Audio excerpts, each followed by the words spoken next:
Hi, this is Sterlin. இந்த வீடியோவில் நம்ம என்ன பார்க்க போகிறோம் அப்படின்னா ஒரு ஆப்போசிஷனல் டிஃபியன்ஸ் டிஸார்டர் பற்றி தான், அதாவது ஓடிடி பற்றி தான் நம்ம பார்க்க போகிறோம். We need to talk about Kevin அப்படிங்கிற ஒரு சைக்காலஜிக்கல் த்ரில்லர் மூவியை தான் நான் உங்களுக்கு ரிவ்யூ பண்ணி ரெஃபரன்ஸாக நான் கொண்டு வந்திருக்கேன். இந்த மூவியில் சைல்ட்ஹுட்டில் டெவலப் ஆகிற பிஹேவியரல் ப்ராப்ளம்ஸ் எப்படி கிராஜுவலாக சீரியஸ் வயலன்ஸாக மாறும்னு காட்டுது.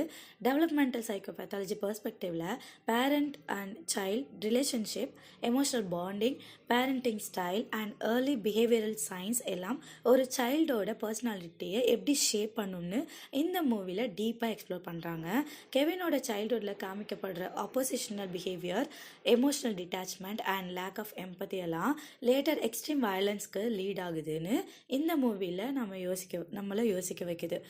இந்த மூவி கெவினோட அம்மா ஈவா பெர்ஸ்பெக்டிவில் நரேட் ஆகுது. ஈவா வந்து ஒரு இண்டிபெண்ட் உமன், ட்ராவல் பண்ணுவாங்க, ஃப்ரீடமாக என்ஜாய் பண்ணுவாங்க. மதர்ஹுட் மேலே அவங்களுக்கு நேச்சுரலாகவே கொஞ்சம் இன்ட்ரெஸ்ட் கம்மியாக இருந்துச்சு.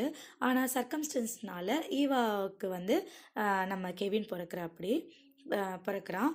கெவின் பிறந்த நாளில் இருந்தே ஈவாவுக்கும் கெவினுக்கும் ஸ்ட்ராங் எமோஷனல் பாண்டிங் டெவலப் ஆகலை. கெவின் ரொம்ப அழுவான், அம்மா கிட்ட காமாக இருக்க மாட்டான். ஈவா அவங்களுக்கு மதர்ஹுட் ஒரு பேர்டன் மாதிரி ஃபீல் ஆகும். கெவின் வளர்கிற சைல்ட்ஹுட்டில் இருந்தே அவன் பிஹேவியர் ரொம்ப டிஃப்ரெண்ட்டாக இருந்துச்சு. அவன் அம்மா சொன்ன எல்லாத்தையும் அப்போஸ் பண்ணுவான், ரூல்ஸ் ஃபாலோ பண்ண மாட்டான். எஸ்பெஷலி இவா அவங்களுக்கு டெஃபிஷியண்ட்டாக பிஹேவ் பண்ணுவான். அவங்களுக்கு பாசமாக இருந்தாலும் உள்ளுக்குள்ளே இரிட்டேஷன், கில்ட், பயம் எல்லாமே இருக்கும். கெவினோட அப்பா ஃப்ராங்க்லின் இவர் ரொம்ப கேரிங்கான ஃபாதர். இவர் கெவின் கிட்ட ஃப்ரெண்ட்லியாக நடந்துக்குவார். இவர்கிட்ட கெவின் கொஞ்சம் காமாகவே தான் இருப்பான். இது அவங்களுக்கு செல்ஃப் டவுட் க்ரியேட் பண்ணுது. கெவின் ஸ்கூல் ஏஜுக்கு வரும்போது அவன் மேனிப்புலேட்டிவ் பிஹேவியர் காட்டிகிட்டு இருப்பான். தப்பு பண்ணிவிட்டு இன்னசென்ட்டாகவே நடிச்சிட்டு இருந்தான். அவன் செயலுக்கு ரிமோர்ஸ் இல்லை. அவங்களுக்கு இதெல்லாம் ராங்னு தெரிஞ்சிருந்தாலும் ஃப்ராங்க்லின் கெவின் நார்மல் சைல்டுன்னு நம்புறதுனால இந்த பேரண்டல் டிஸ்அக்ரிமெண்ட்டு கெவினோட பிஹேவியர் இன்னுமே ரெயின்ஃபோர்ஸ் பண்ணுது. லேட்டராக அவங்களுக்கு இன்னொரு சைல்டு பிறந்தாங்க. அவங்க பேர் செலியா. அவங்கள செலியா கிட்ட ரொம்பவே நேச்சுரலாக அஃபெக்ஷனாக காட்டுறாங்க. கெவின் இதை சைலண்ட்டாகவே அப்சர்வ் பண்ணிட்டு இருந்திருக்கிறாரு. அவங்களுக்குள்ளே வந்து ஜெல்லசி அண்ட் ரிசன்மெண்ட் இது எல்லாமே வளர்ந்துட்டு தான் இருக்குது நாளடைவில். ஒரு நாள் செலியாவோட ஐயில் சிவியராக டேமேஜ் ஆகுது.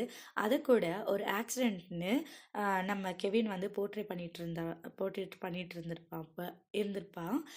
அவங்களுக்கு கெவின் மேலே பயம் இருந்தாலும் இதை வெளியில் நம்ம சொல்கிறதுக்கு ப்ரூஃப் இல்லைன்னு சொல்லிட்டு அவங்க சைலண்ட்டாகவே தான் இருக்காங்க.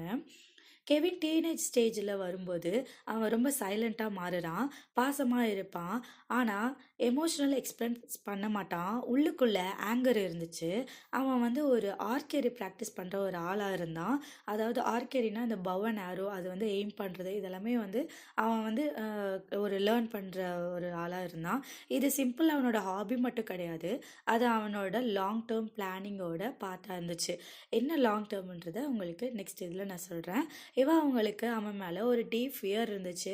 ஏன்னா அவன் எப்போவுமே ஒரு வயலண்ட்டாகவும் ஒரு அக்ரெசிவாகவும் நெக்ஸ்ட்டு என்ன பண்ண போகிறான், நெக்ஸ்ட் அவனோட மூவ் என்ன அப்படிங்கிறத அவங்க ஃபோக்கஸ் பண்ணுறதுலையும் ஏதாவது பெருசாக நடந்துருமோன்ற ஒரு ஃபியர் எப்போவுமே அவங்க அம்மாவுக்கு இருக்கும்.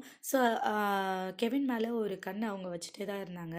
ஆனால் வந்து ஃப்ராங்க்லின் வந்து இதில் வந்து கெவின் மேலே ரொம்பவே நம்பிக்கை வச்சுருப்பார், ரொம்பவே அஃபெக்ஷனட்டாகவும் இருந்திருப்பார். லேட்டராக ஒரு நாள் என்னாச்சுன்னா அவங்க ஸ்கூலில் வந்து ஒரு அட்டாக் நடக்குது. அந்த அட்டாக் வந்து சடனாக நடக்கலை.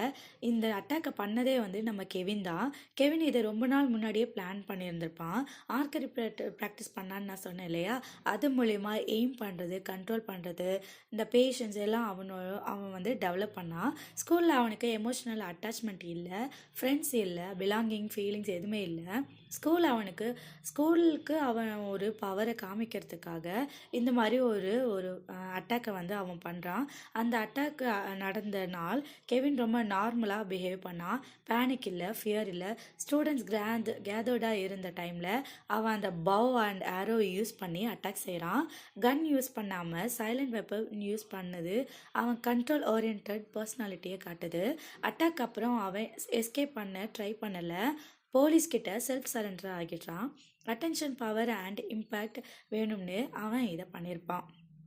லேட்டரா இந்த ஸ்கூல் அட்டாக் பண்ணதுக்கப்புறம் ஐ மீன் ஸ்கூல் அட்டாக்னா இதில் என்ன நடந்திருக்கும்னா அவன் வந்து நிறைய பேர் வந்து இந்த ஸ்கூல்லே வந்து வைலன்ஸ் வந்து யூஸ் பண்ணியிருப்பான். ஸோ அதுதான் அவங்க சொல்கிறாங்க.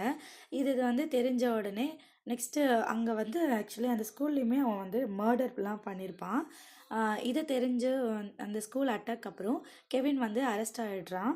சொசைட்டி எல்லாரும் என்ன பண்ணுறாங்கன்னா இவாவை தான் வந்து ப்ளேம் பண்ணுறாங்க. அவங்க மறுபடியும் இந்த ரீசனை வச்சு அவங்க ஐசோலேஷன், ஹியூமிலேஷன் எல்லாமே ஃபேஸ் பண்ணுறாங்க. ஒரு நாள் அவங்க வீட்டுக்கு திரும்பி வந்தப்போ ரொம்ப பெரிய ஷாக் தெரியும். அது என்னென்னா கெவின் ஸ்கூல் அட்டாக் நடக்கிறதுக்கு முன்னாடியே அவனோட சொந்த அப்பாவாகிய ஃப்ராங்க்லின் அவரையுமே சொந்த சிஸ்டர் சிலியாவையும் மர்டர் பண்ணிடுறான். இது அவங்களுக்கு ரொம்ப ஒரு பெரிய கம்ப்ளீட் எமோஷ்னல் பிரேக் டவுனை க்ரியேட் பண்ணுது. லேட்டர் அவங்களுக்கு கெவினில் போய் சரி ஓகே போய் நம்ம பையனை பார்க்கலாம்னு சொல்லிட்டு ப்ரிசனில் போய் மீட் பண்ண போகிறாங்க. அவங்களுக்கு ஏன் இப்படி பண்ணினேன்னு கேட்க ஸ்டார்ட் பண்ணுறாங்க. கெவின் ஃபஸ்ட் டைம் வந்து ஒரு அன்சர்டனாக வந்து ரியாக்ட் பண்ணுறான். ஒரு கன்ஃபியூஸ் ஸ்டேட்டில் வந்து ரியாக்ட் பண்ணுறான். முன்னாடி அவன் எல்லாத்துக்கும் ஆன்சர் தெரிஞ்சிருந்துச்சு. பட் இப்போ வந்து நான் என்ன செஞ்சேன் அப்படின்றது எனக்கே தெரியலை, நான் என்ன பண்ணேன்னு எனக்கே புரியலை அப்படின்ட்டு அவன் சொல்கிறான். ஆக்சுவலி இந்த மூவி வந்து ஒரு ஆம்பிக்யூட்டியோடவே தான் முடியும். இந்த மூவியில் கெவின் சைல்ட்ஹுட்டில் காமிச்ச ஆப்போசிஷனல் டிஃபியன்ஸ் டிஸார்டர், அதாவது ஓடிடியோட ஃபீச்சர்ஸ் வந்து நல்லா கிளியராகவே தெரியும். டிஃபியன்ஸ், ஹாஸ்டிலிட்டி, அத்தாரிட்டிக்கு அப்போஸ் பண்ணுறது, lack of empathy, root cos.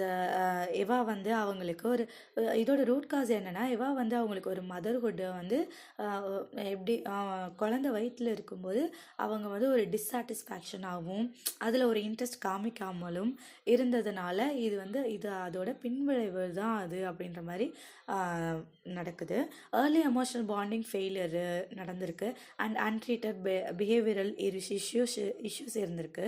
சைல்ட்ஹுட்டில் proper guidance, emotional support and intervention இல்லாத போது இந்த மாதிரி பிஹேவியரல் ப்ராப்ளம்ஸ் எக்ஸ்ட்ரீம் வயலன்ஸ்க்கு லீட் ஆகும் அப்படின்றது தான் இந்த மூவியோட கண்டென்ட்டு. இந்த மூவியில் நம்ம என்ன தெரிஞ்சுக்கிறோம் அப்படின்னா சைல்ட்ஹுட் பிஹேவியர் ப்ராப்ளம்ஸை இக்னோர் பண்ணாமல் ஏர்லியாக ஐடென்டிஃபை பண்ணி ரைட் சப்போர்ட் கொடுக்கணும் அப்படின்றது தான் வந்து. அதுவும் இல்லாமல் இந்த ஓடிடிங்கிறது ஒரு கிராஜுவல், அதாவது வளரக்கூடியது. ஸோ அது ஏர்லியராக வந்து நம்ம பார்த்து அதுக்கு இன்டர்வென்ஷன், ட்ரீட்மெண்ட் இதெல்லாம் நம்ம கொடுக்கும்போது அது ஈஸியாக வந்து நம்ம கண்ட்ரோல் பண்ணுறதுக்கு ரொம்ப ஹெல்ப்ஃபுல்லாகவே இருக்கும். இவ்வளோ நேரம் இந்த வீடியோவை பார்த்ததுக்காக நன்றி. இனியும் நிறையா வீடியோ போடுறதுக்கு